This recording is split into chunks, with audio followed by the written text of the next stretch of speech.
promoting a healthy environment. It's the air we breathe. Clean, safe water. Responsible management of our natural resources. We protect and restore for a sustainable future. Environment matters. A water treatment project 10 years in the making now has the green light and funding to make it happen. Ahead, how taking care of a chronic upstream problem means cleaner water for the New River. Plus, just get out there and help make it shine. In neighborhoods and along roadways and streams, hundreds of volunteers are pitching in to help with the DEP's annual spring cleaning programs. Hello everyone and welcome to another edition of Environment Matters. I'm Greg Adolphson with the West Virginia Department of Environmental Protection. After a long and harsh winter, it's good to finally get out and enjoy the spring weather. And as the landscape starts to green up, groups of volunteers all across the state are pitching in to help Mother Nature with a little bit of spring cleaning. The DEP's Brent Kessinger has their story. Volunteering is so beneficial. It helps your neighborhood, but it also helps you as well. I mean, you know, you're just getting out there doing work. Working feels good, you know, and it's nice to know that you're having a positive impact on your neighborhood. The ground is still wet with dew, but volunteers with the High Lawn Neighborhood Association are already busy picking up trash around their neighborhood. All of us are concerned with our city. We love Huntington. We love our state. So we're interested in keeping it nice. That theme of community pride is a common thread you hear at events like these. We caught up with Kim Atkins and Tanner Lovins in downtown Huntington. Their church group was one of 4 different groups taking part in cleanup efforts across the city this particular Saturday. I've grown up here my whole life and it's just really important to me.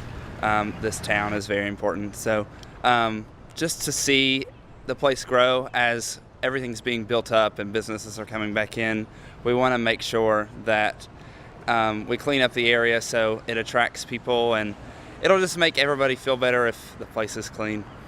Getting extra points for degree of difficulty were the folks from the Four Pole Creek Watershed Group who put on their hip waders and spent a wet, muddy day pulling trash from the creek. And while this was an organized statewide event, for most of these groups, this is a year-round labor of love. When you finish doing this, you can't help from be tired, but you smile. Because you know you've accomplished something. The area you've cleaned looks better. You've had some, made friends with the people that are out here picking up. We really enjoy each other and doing this.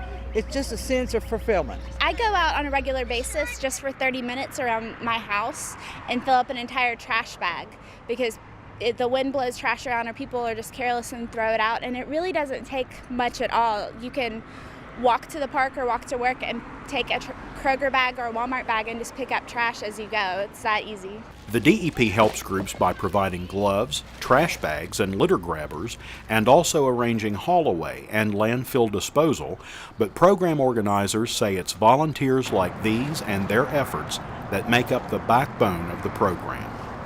In Huntington, I'm Brent Kessinger for Environment Matters. Sometimes the best lessons are learned by doing. And that's the thinking at one area middle school where Make It Shine is an annual spring tradition. You're like spreading it. Okay. I'm trying. The folks at Andrew Jackson Middle School in Kanawha County have been taking part in the Make It Shine program for several years now. For many of these 8th graders, this is their 3rd time around. Well, it's fun to get out of class. And it's always nice to get out and help them clean everything up, make it look nice. Yeah, we make our school look pretty. But this is more than just a day outside away from the books. It's a lesson that teachers hope will stay with the kids for their entire lifetime. Oh, it's incredibly important because if they're helping with this, that means they're taking ownership and responsibility for the things that they use and the people and places around them. Last year, more than 6,000 volunteers gathered up nearly 220 tons of litter during the first 2 weeks of April, eclipsing the old record by more than 1,200 volunteers. Totals for this year's cleanup will be available in about 2 months.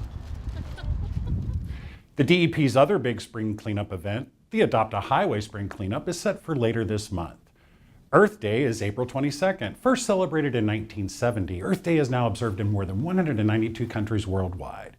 Here's the DEP's Tom Aloise with some simple steps that you can take to make Earth Day every day. There are dozens of easy, simple things you can do to help improve and protect our environment. For example, if you haven't done so already, replace the 5 most frequently used lights in your house with ENERGY STAR qualified products like compact fluorescence or LED. Not only will you save $75 a year on your energy bill, you'll also help reduce carbon pollution by lowering your energy demands. Another easy way to save is by using a programmable thermostat. That can save about $180 a year. When it comes to your daily commute, consider carpooling or using public transportation. But if you do drive, try to drive more efficiently. Aggressive driving, things like speeding, rapid acceleration, and braking, wastes gas, reducing highway gas mileage by as much as 33%. That's like paying an extra $1.20 a gallon for gas. Idling your car also wastes gas. Modern cars burn more gas idling in 30 seconds than they do starting back up, and idling makes air pollution. And while we're on the subject of cars, make sure you take care of those routine maintenance items like keeping your engine properly tuned, your tires properly inflated, and using the recommended grade of motor oil. Last but not least, reduce, reuse, and recycle. Unfortunately, a large amount of material that could be recycled ends up in landfills, or worse, illegally dumped in our landscape. Recycling saves energy, conserves our natural resources, and most importantly, helps sustain our environment for future generations. And remember, the most effective way to reduce waste is not to create it in the first place. For Environment Matters, I'm Tom Aloise. These individual actions may not seem like much by themselves, but together they can add up to a powerful difference for the environment we all share. You can find out more ways you can help by checking out our website, dep.wv.gov. Coming up, we're putting together the technologies and blending systems that would make it work. I mean, ultimately, that's the bottom line. How a new wastewater treatment system could become a model for many rural areas in West Virginia and beyond. Plus, the cumulative effect of several area small-scale growers can be to have a real impact on the availability of local food at a farmer's market. More than a backyard garden, why urban farming is a growing trend. We'll have the latest from this year's Urban Agriculture Conference. Those stories and more when Environment Matters continues. We're back in a moment.